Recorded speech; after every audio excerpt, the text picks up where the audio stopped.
महाविकास आघाडीच्या नेत्यांची मुंबईमध्ये महत्त्वाची बैठक। मवियाच्या बैठकीत अधिवेशनातील रणनीतीवर चर्चा होणार।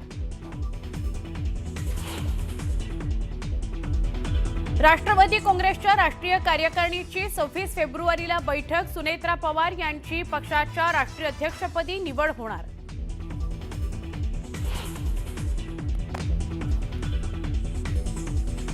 फरार आरोपी कृष्णा आंधळे 3 वेळा गावात येऊन गेला। धनंजय देशमुखांचा गंभीर आरोप। आंधळेंकडून देशमुख कुटुंबाला धोका असल्याचीही माहिती।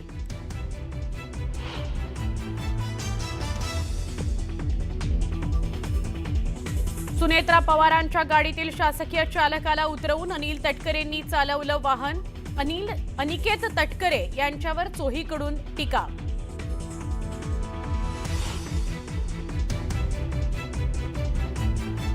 शिवनेरीवरील कार्यक्रमानंतर भाजपच्या आशा बुचके वादात सुनेत्रा पवारांना धक्का देऊन पुढे आल्याचा व्हिडिओ व्हायरल।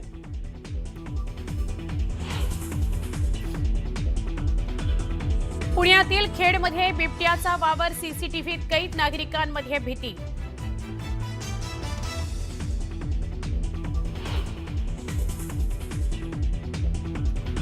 अमेरिकेतील फेडरल कोर्टाच्या निर्णयानंतर डोनाल्ड ट्रम्प यांचा थैथयाट। ग्लोबल टॅरिफ 10% केलं थेट 15%।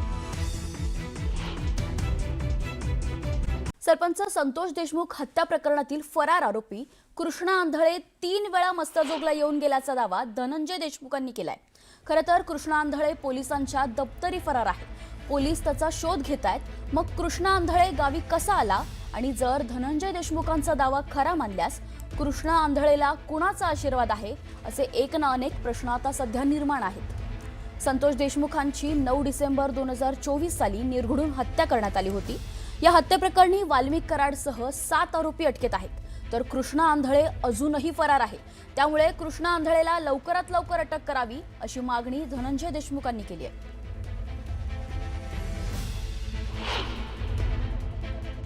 3 वेळेस हा आरोपी गावाकडे येऊन गेला, 3 वेळेस, आणि ही माहिती खरी होती आणि त्यांनी देखील मान्य केलं की हा आरोपी तिथे आलेला होता। परंतु त्याच्यावर त्यांचं जे तपास आहे किंवा त्याला शोधाशोध चालू आहे, त्याच्याकडे कुठलाही मोबाईल नाही किंवा तो मोबाईल वापरत देखील नाही, म्हणून या यंत्रणेला अडचण येऊ शकते, अडचण आलेली आहे। परंतु यावर काय करायचं आणि आरोपीला कसं जेरबंद करायचं यावर आम्ही लवकरच विचार करून आम्हाला त्याला कसं जेरबंद करून, कारण आमच्या सगळ्या कुटुंबाला जीवितास धोका आहे। मसाजोगमध्ये ते गंभीर बाब आहे। त्याच्यावरती तर एक गृहमंत्र्याला कळवलं लागलं की जर एक कुख्यात गुंड ते आरोपी फरार झाला, तो जर मसाजोगमध्ये येऊन गेला असेल तरी गंभीर बाब आहे, त्या कुटुंबाला धोका आहे। मला आता एक कळत नाहीये की हे चाललंय काय, कोणाच्या सांगण्यावरनं सीआयडी काम करत नाहीये का? कृष्णा आंधळेंकडे बरीच काही माहिती आहे जी धनंजय मुंडेंपर्यंत थेट जातीये, म्हणून की काय त्यांच्यावर कारवाई होत नाहीये? आता याचं स्पष्टीकरण खरं तर मुख्यमंत्र्यांना देणं गरजेचं आहे की यांच्यावर कारवाई व्हायला किंवा महाराष्ट्र पोलिसांना एका आरोपीला पकडायला किती वेळ लागतो?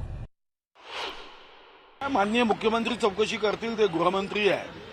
शेवटी या राज्यात शेवटच्या व्यक्तीलाही सुरक्षा देण्याची जबाबदारी गृह विभागाला आहे। या संदर्भामध्ये जी काही तक्रार नोंदवली गेली असेल त्यावर आधारित चौकशी केली जाईल आणि अशी धमकी दिली जात असेल तर त्याला व्यसनही घातलं जाईल धमकी देणाऱ्याला। खरंच संतोष देशमुखांची ही निर्घृण हत्या करण्यात आली होती। ते संपूर्ण प्रकरण साऱ्या महाराष्ट्रात गाजलं आणि त्यातील एक आरोपी अजूनही फरार असेल तर ती खरंच धक्कादायक बाब आहे। पुढची बातमी बीडमधूनच। वाल्मिक कराडनं सुप्रीम कोर्टात जामिनासाठी अर्ज केलाय। यावर 26 तारखेला सुनावणी होणार आहे अशी माहिती संतोष देशमुखांचे बंधू धनंजय देशमुखांनी दिली आहे। संतोष देशमुख हत्या प्रकरणात वाल्मिक कराड अटकेत आहे।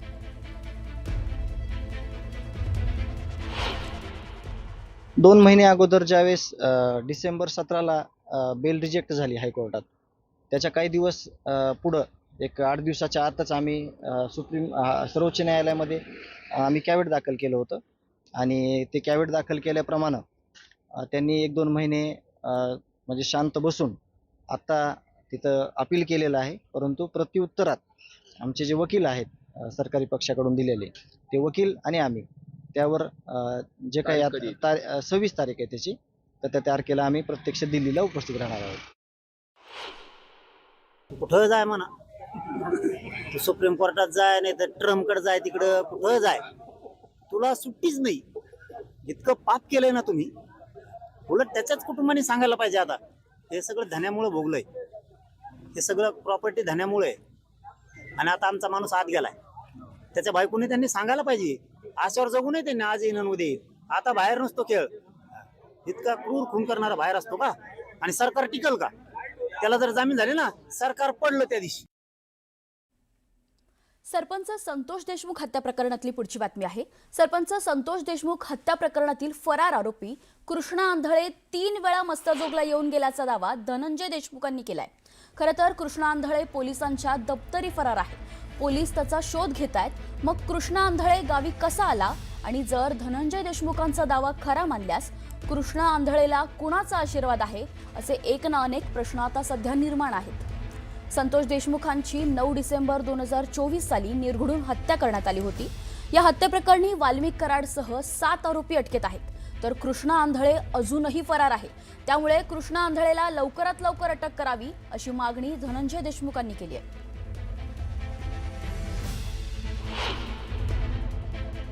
तीन वेळेस हा आरोपी गावाकडे येऊन गेला, 3 वेळेस, आणि ही माहिती खरी होती. आणि त्यांनी देखील मान्य केलं की हा आरोपी तिथं आलेला होता. परंतु त्याच्यावर त्यांचं जे तपास आहे किंवा त्याला शोधाशोध चालू आहे, त्याच्याकडे कुठलाही मोबाईल नाही किंवा तो मोबाईल वापरत देखील नाही. म्हणून या यंत्रणेला अडचण येऊ शकते, अडचण आलेली आहे. परंतु यावर काय करायचं आणि आरोपीला कसं जेरबंद करायचं, यावर आम्ही लवकरच विचार करून आम्हाला त्याला कसं जेरबंद करून, कारण आमच्या सगळ्या कुटुंबाला जीवितास धोका आहे. मसाजोगमध्ये ते गंभीर बाब आहे. त्याच्यावरती तर एक गृहमंत्र्याला कळवलं लागलं की जर एक कुख्यात गुंड, ते आरोपी फरार झाला, तो जर मसाजोगमध्ये येऊन गेला असेल तरी गंभीर बाब आहे. त्या कुटुंबाला धोका आहे. मला आता एक कळत नाहीये की हे चाललंय काय, कोणाच्या सांगण्यावरनं सीआयडी काम करत नाहीये का? कृष्णा आंधळेंकडे बरीच काही माहिती आहे जी धनंजय मुंडेंपर्यंत थेट जाते, म्हणून की काय त्यांच्यावर कारवाई होत नाहीये. आता याचं स्पष्टीकरण खरं तर मुख्यमंत्र्यांना देणं गरजेचं आहे की यांच्यावर कारवाई व्हायला किंवा महाराष्ट्र पोलिसांना एका आरोपीला पकडायला किती वेळ लागतो. माननीय मुख्यमंत्री चौकशी करतील, ते गृहमंत्री आहे. शेवटी या राज्यात शेवटच्या व्यक्तीलाही सुरक्षा देण्याची जबाबदारी गृह विभागाला आहे. या संदर्भामध्ये जी काही तक्रार नोंदवली गेली असेल त्यावर आधारित चौकशी केली जाईल. आणि अशी धमकी दिली जात असेल तर त्याला व्यसनही घातलं जाईल धमकी देणाऱ्याला.